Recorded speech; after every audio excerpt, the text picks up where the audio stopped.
Drejtuesi politik i Partisë Demokratike për Vlorën, Bujar Leskaj, i ka dhënë startin fushatës elektorale në qarkun e Vlorës.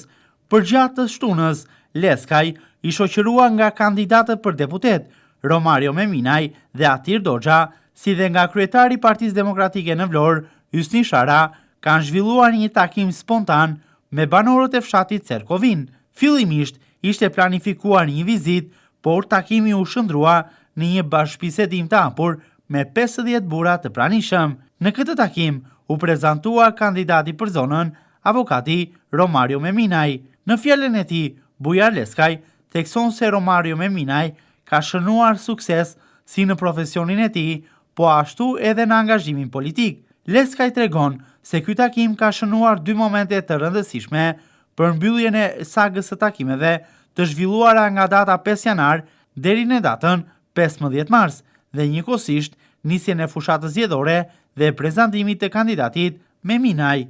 Jemi të bindur se Romario Meminaj do të dalë fitues në zgjedhjet e 11 majit, garanton në fjalën e tij Bujar Leskaj. Gjithashtu, përgjatë bashkëbisedimit me banorët e zonës, u evidentuan edhe disa nga shqetësimet kryesore të këtyre të fundit, për të cilat është kërkuar nga pushteti zgjidhje. Leskaj, por edhe kandidatët për deputet, kanë prezantuar tek ata programin e Partisë Demokratike me synimin e këtij programi në zonat rurale. Një program ky i cili garanton përgjegjësitë administrative, veçanërisht për Novoselën, më tepër zhvillim dhe mbështetje për shumë sektorë të ekonomisë dhe jetës sociale.